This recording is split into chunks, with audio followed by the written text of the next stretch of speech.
আসসালামু আলাইকুম ওরহমতুল্লাহি ওবরাকাতুহু। আলহামদুলিল্লাহি রাব্বিল আলামিন ওয়াসসালাতু ওয়াসসালামু আলা সাইয়্যিদিল মুরসালিন ওয়া আলা আলিহি ওয়া সাহবিহি আজমাইন, আম্মা বা'দ। প্রিয় দর্শক শ্রোতা ভাই বোনেরা, স্বাধীন বাংলাদেশি বাংলাভাষী বরাভয় অকুতভয় বন্ধুরা যে যেখানে আছেন, সবাইকে জানাচ্ছি আন্তরিক মোবারকবাদ। প্রিয় বন্ধুরা, শিরোনাম দেখতে পাচ্ছেন, আয়না ঘরওয়ালারা ফিরে আসার চেষ্টা করলে 20 কোটি মুক্তিযোদ্ধা নিয়ে প্রতিরোধ করা হবে ইনশাআল্লাহ। সাথে রব্বুল আলামিন তিনি তো থাকবেনই। এই কথাগুলো তো তার উপরে আস্থা রেখেই বলছি, অবশ্যই আস্থা রেখেই বলছি। প্রিয় বন্ধুরা, যারা আয়না ঘরে আমাদের ভাইগুলোকে এভাবে নির্যাতন করেছে, কিয়ামত পর্যন্ত আল্লাহ তাদেরকে এই দেশের মাটিতে আসার আর কোনো অনুমোদন তিনি না দেন। তার ইনসাফের দরবারে, তার অনন্ত মমতা স্নেহের রাজ সকাশে তার কাছে এই প্রার্থনা, এই প্রেয়ার জানাচ্ছি। প্রিয় বন্ধুরা, আমি নিজেও আয়না ঘরেই পড়তে যাচ্ছিলাম। আমার গ্রেফতারির রাতে হজম করতে পারেনি। আল্লাহ তাআলা একটি লাইভের মাধ্যমে, লাইভকে ওসিলা বানিয়ে আমাকে হেফাজত করেছিলেন। না হলে সেই আয়না ঘরের জন্যই তাদের ঘোষণা ছিল। ভেতরে ভেতরে আমি পরে জানতে পেরেছি, এই অভিশপ্ত আয়না ঘর, লানতপ্রাপ্ত আয়না ঘর, আল্লাহর লানত এবং সমস্ত ফেরেশতার লানত, অভিশাপ, সমগ্র মানব জাতির অভিশাপ এই আয়না ঘরের মালিকদের উপরে পতিত হোক। আপনারা বলুন আমিন। মানুষকে এমন অকল্পনীয় নির্যাতন করতে পারে? মনুষ্যত্বের সীমানা পেরিয়ে, পশুত্বেরও সীমানা পেরিয়ে, তারও নিচে যারা নেমে যেতে পারে, তারাই তো এই আয়না ঘরের উদাহরণগুলো রেখে গেছে। এই কি স্নেহ, কি মায়া গো, কি শোভা, কি ছায়া গো। এই কথাগুলো যে দেশের মানুষ জাতীয় সঙ্গীতে পড়ে, এবং এই কথাগুলো মুখে নিয়ে যারা এই দেশের জনগণকে এই নির্যাতন করেছে, আল্লাহ তাআলা তাদেরকে তুমি এর সার্বিক বিনিময়, উপযুক্ত বিনিময়, শাস্তি, পানিশমেন্ট দুনিয়াতে আখিরাতে তুমি দান করো। তোমার কাছে এই প্রার্থনা জানাই, বাংলাদেশ সরকারের কাছে আবেদন জানাই, সর্বশক্তি দিয়ে এদেরকে ন্যায় বিচারের কাঠগড়ায় আপনারা নিয়ে আসুন। আল্লাহ আপনাদের সাথে আছেন। আমরা সকল আলেম সমাজ, ধর্মপ্রাণ প্রতিটি মানুষ, স্বাধীন চেতা বাংলাদেশের দামাল ছেলেমেয়েরা সবাই আপনাদের সাথে আছেন ইনশাআল্লাহ। নির্ভীক চিত্তে আপনারা এগিয়ে যান। লঙ্ঘিয়ে সিন্ধুরে প্রলয়ের নৃত্যে ওগোকার তরিধায় নির্ভীক চিত্তে, আমরা চাই নির্ভীক চিত্তে আপনারা এগিয়ে যাবেন। কোনো পরোয়া করবেন না যে যে আয়না ঘরের অপরাধী সে কি কত পাওয়ারের মালিক, সে কি বিশাল কোনো পার্শ্ববর্তী দেশের শিখণ্ডী, তার কি বাংলাদেশে অনেক দলবল আছে? কোনো পরোয়া করবেন না। আল্লাহ এটা নিষেধ করেছেন, ইয়াকুন গানিয়ান আও ফাকিরান ফাল্লাহু আওলা বিহিমা। সে কি ধনী, বিত্তশালী, ধনবল, জনবলে শক্তিশালী, তোমার সেটা দেখার বিষয় না। তুমি ইনসাফ করো, কারণ আল্লাহ তোমার সাথে আছেন। অথবা সে অনেক বড় জালিম ছিল, এখন সে মিসকিন ফকির, তোমার তার নিঃসত্ব দেখে, তার কাঙ্গালি, তার ভিখারি দশা দেখে দয়া হতে পারে না। এই মুহূর্তে দয়ার সুযোগ নেই। ন্যায় বিচারের মুখোমুখি করো। এটা ভেবো না যে সে তো এখন অসহায়, আমি তাকে ন্যায় বিচার করলে তো আরো অসহায় হয়ে যাবে। তার এই অসহায়ত্ব দেখার একজন আছেন, তিনি রব্বুল আলামিন। তিনি নিজেই বলেছেন সূরা নিসা, ইয়াকুন ফাকিরান গানিয়ান আও ফাকিরান ফাল্লাহু আওলা বিহিমা, সর্বাবস্থায় আল্লাহ তাদের জন্য উপযুক্ত।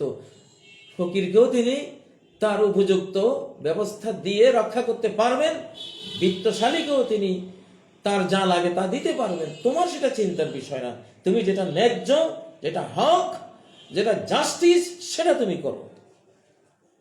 প্রিয় বন্ধুরা, সেই আয়নাগরের ফ্যাসিবাদী আধিপত্যবাদীরা আবারও ফেরত আসার জন্য সারা বাংলাদেশে নেটওয়ার্ক তৈরি করে ফেলেছে।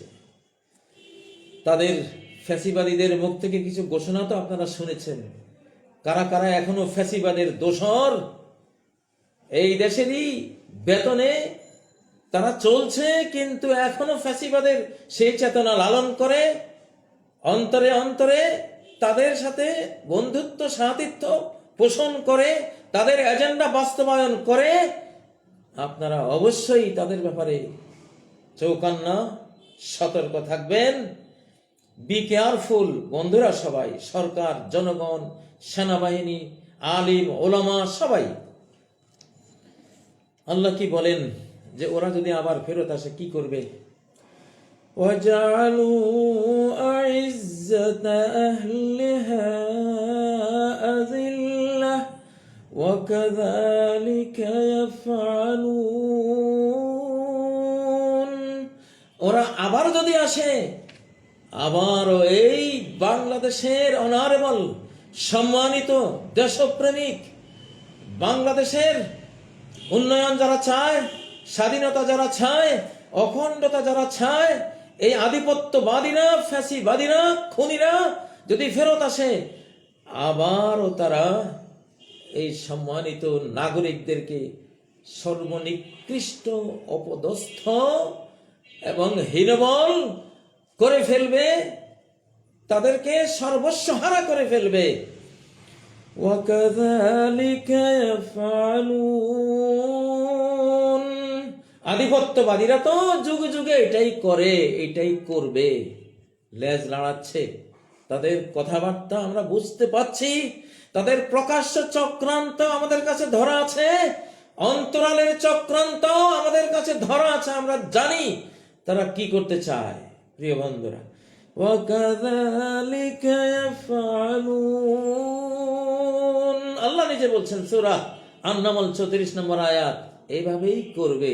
যতবার ফেরত আসবে ততবার এমনটি করবে।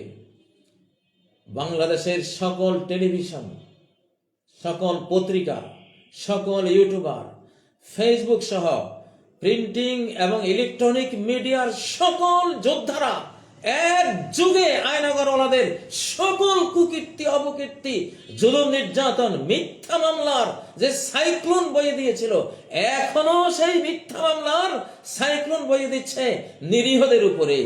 সাবধান, আমি সরকারকে আবদার জানাচ্ছি, একটি মামলাকে শতবার যাচাই করুন।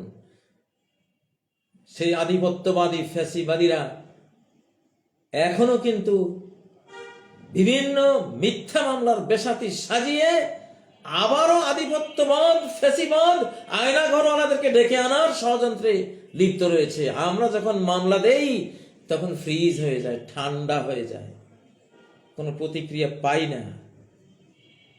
বহার রঙ্গে কে খাহি জাম আমি পুষ মানন্দাজে কদত রামি সেনাসান, যে কালারের জামা পরেই তুমি আসো না কেন, তোমাকে চিনি আমি। তোমার দৈর্ঘ্য প্রস্থ খুব মুখস্থ হয়ে আছে আমাদের সবার, লুকাতে পারবা না, শাক দিয়ে মাছ ঢাকতে পারবা না। وَكَذَلِكَ يَفْعَلُونَ, এমনটাই তো তারা করবে। আবারও অপদস্থ করবে, আবারও গুম করবে, আবারও খুন করবে, আবারও আয়না করে তোমাদেরকে নিষ্পেষিত করবে। মানবতার সীমানা ছাড়িয়ে, পশুর সীমানা ছাড়িয়ে তারও নিকৃষ্ট পর্যায়ে নেমে গিয়ে এই বাংলাদেশের দামাল ছেলেদেরকে আবারও তারা অকল্পনীয় সেই নির্যাতনের শেকলে আবদ্ধ করবে যদি সুযোগ পায়। وكذلك يفعلون।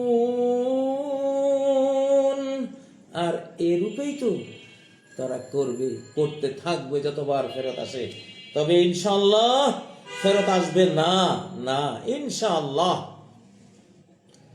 আমাদের জমিনের অপারেশন ডেভিল হান্টের সাথে কিছুদিনের মধ্যেই যুক্ত হবে রমাজানিক ডেভিল হান্ট অপারেশন, যেটা অ্যাঞ্জেল ফোর্স, ফেরেশতা ফোর্সরা প্রতি রমজানে ডেভিল হান্ট করে থাকেন। আর কয়দিন পরেই তো ইনশাআল্লাহ রমজান শুরু হবে। সুফেদাতিশ শায়াতিন, সমস্ত শয়তান, মানুষ শয়তানদেরকে পরিচালনা করে, যে আগুনের তৈরি জিন শয়তান নূরের তৈরি ফেরেশতারা এসে তাদেরকে গলায় আর হাতে বেড়ি পরিয়ে দিবে। সুলসিলাতিশ শায়াতিন, পায়ে শিকল পরিয়ে দিবে ইনশাআল্লাহ। তুসালসালুশ শায়াতিন, দুটো ডেভিল হান্ট আমরা রমজানে পাবো। একটা হলো আমাদের সরকারের ঘোষিত ডেভিল হান্ট, আর একটা হলো রব্বুল আলামিন শাহানশাহ রাজাধিরাজের ঘোষিত রমাজানিক ডেভিল হান্ট। দুইটা আসতেছে, পালাতে পারবে না ইনশাআল্লাহ। আশা করি ডেভিল হান্ট অপারেশন রমজানে ভয়াবহ রূপ নেবে ডেভিলদের উপরে ইনশাআল্লাহ। লুকিয়ে থাকা ডেভিল, প্রকাশ্য ডেভিল, দালাল ডেভিল, বিদেশি এজেন্ডা বাস্তবায়নকারী ডেভিল, যারা এখনো অতীতের সে রসের গোল্লা ভুলতে পারে না। অতীতের ফ্যাসিবাদ থাকতে কত রসের গোল্লা খেয়েছে, কত শত কোটি টাকা ফকিন্নির পুতেরা মাটির নিচে ব্যাংকে বিদেশে পাচার করেছে। সেই ফকিন্নির পুতেরা কি ওই টাকার মোহ ভুলতে পারে? ভুলতে পারে না। ফকিন্নির পুতেরা তওবা করো, তওবা করো, ইস্তেগফার করো। ডেভিল হান্ট, অ্যাঞ্জেলদের ডেভিল হান্ট যুক্ত হবে রমজানে ইনশাআল্লাহ। সাবধান হয়ে যাও। বাংলাদেশের সাথে সারা বিশ্বের ডেভিলদের জন্য আরো 10টি দুঃসংবাদ আছে, আকাশীয় দুঃসংবাদ। সামনের কোন পর্বে সে 10টি দুঃসংবাদ বলবো ইনশাআল্লাহ। কোন ডেভিল নাই আর মাথা ছাড়া দিয়ে উঠতে পারবে না। মাথা ছাড়া দিয়ে উঠতে চাইবে আসমানের কষাঘাতে ফাদাম্মারনাহুম তাদমীরা, তাদেরকে আমি কমপ্লিট ডিস্ট্রাকশন, সম্পূর্ণ ধ্বংসযজ্ঞ দিয়ে মেচাকার করে দিয়েছি যুগে যুগে। এমনটাই তো আল্লাহ ঘোষণা দিয়েছেন সূরা বনী ইসরাঈলের কত নম্বর আয়াত? 16 নম্বর আয়াতে, 16-17 নম্বর আয়াত দেখুন সূরা বনী ইসরাঈলের। ফাদাম্মারনাহুম তাদমীরা, আমি তাদেরকে ধ্বংস যে করলাম, এমন ধ্বংস করলাম কাআল্লাম তাউনা বিল আমস, মনে হয় জানো এই জাতিটা গতকাল এই পৃথিবীতে ছিলই না। কত সাল, কত যুগ যুগান্তর এরা যে জাঁক জমক শান শকত নিয়ে ছিল, ক্ষমতার দাপট নিয়েছিল, দাম্ভিকতা নিয়েছিল, নমরুদত্ব ফেরাউনত্ব নিয়েছিল। যেদিন ধ্বংস করে দিলাম, ডিস্ট্রাকশন, ডিস্ট্রয় করে দিলাম, সেদিন মনে হলো কাআল্লাম তাউনা বিল আমস, মনে হয় জানো গতকাল এমন কোন দল জাতি ছিলই না বুঝি, ছিলই না বুঝি। ভাইরা, সেই 10টি ডিস্ট্রাকশন, ধ্বংসযজ্ঞ আসবে সামনের পর্বে বলবো। এত দুঃসংবাদ একসাথে দিতে চাই না। তওবার তো সুযোগ দিতে হবে, ইস্তেগফারের সুযোগ দিতে হবে। ভালো হয়ে যাও বাচ্চা ধনেরা, আল্লাহর মার সইতে পারবো না, দাম্ভিকতা দেখিও না। আল্লাহ এখন ফুল অ্যাকশনে, আমি জানি, এই কোরআন থেকে জানি, হাদিস থেকে জানি, আবু হুরায়রার গোপন ব্যাগ থেকে জানি, যুগটা যেটা শুরু হয়েছে আল্লাহর ডাইরেক্ট অ্যাকশনের যুগ শুরু হয়েছে। কেউ আর এক পাও দিও না, এক পা শুধু পিছাও, শত হাজার লক্ষ কদম পিছনে চলে যাও, সামনে এগিয়েও না। বর্ডার ক্রস করার আর সময় নেই।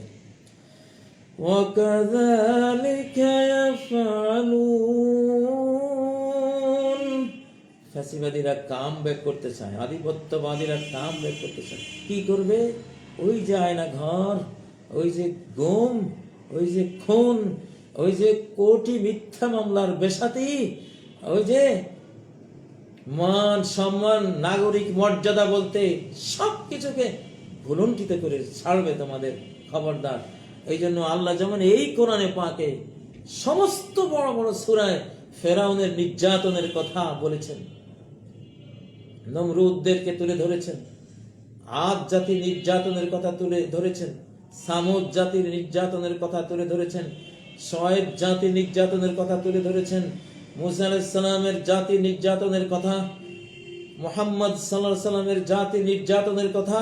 কেন, কি কারণে? সারা কোরআনে বারবার 2-3 পৃষ্ঠা পরেই ফেরাউন, নমরুদ, সাদ্দাদ, আদ, কারুন, হামানদের ইতিহাস সারা কোরআন খুলে। কেন? যাতে আমরা ভুলে না যাই, আর ফেরাউনরাও যাতে ভুলে না যায় যে অতীতে আমাদের কি পরিণতি হয়েছিল। فَالْيَوْمَ نُنَجِّيكَ بِبَدَنِكَ لِتَكُونَ لِمَنْ خَلْفَكَ। ওরে ফেরাউন, আজকে তোরে সশরীরে মুক্তি দিলাম, রেখে দিলাম, মারার পরে তোরে লাশটা রেখে দিলাম, যাতে পরবর্তীদের জন্য তুই একটা দৃষ্টান্ত হোস। বহু মানুষই তো আন আয়াতিনা লাগাফিলুন, অধিকাংশ মানুষেরাই তো আমার নিদর্শন থেকে বেখবর হয়ে যায়, ভুলে যায়। এজন্য সারা কোরআন এগুলো উল্লেখ করেছে। বাংলাদেশের সকল media, electronic media, printing media, এক নাগাড়ে এদের সব নির্যাতনের কথা প্রচার করা আপনাদের ফরজ কর্তব্য। কোরআনের দৃষ্টি করছে রব্বুল আলামিন যেখানে তাদের কাহিনী, নির্যাতন, উৎপীড়কদের কাহিনী সারা কোরআনে বয়ান করেছেন, আপনাদেরকেও গোটা বছর ব্যাপী এদের কথা বয়ান করতে হবে, যাদের জাতি ভুলে না যায়। আবার তারা ভালো মানুষের ছবি ধরে এসে আবার আয়নাঘর তৈরি করতে না পারে, আবার অকথ্য নির্যাতন চালাতে না পারে, আবার আলিম সমাজকে উপরে পা দিয়ে লটকিয়ে নির্যাতন করতে না পারে। অতএব বলতে থাকুন, সরকারিভাবে বলা উচিত, সরকারের এই ভূমিকা নেওয়া উচিত। আল্লাহ তাআলা তৌফিক দান করুন। সুবহানাকাল্লাহুম্মা ওয়া বিহামদিক, আশহাদু আল্লা ইলাহা ইল্লা আনতা, আস্তাগফিরুকা ওয়া আতুবু ইলাইক। আসসালামু আলাইকুম ওয়া রাহমাতুল্লাহি ওয়া বারাকাতুহু।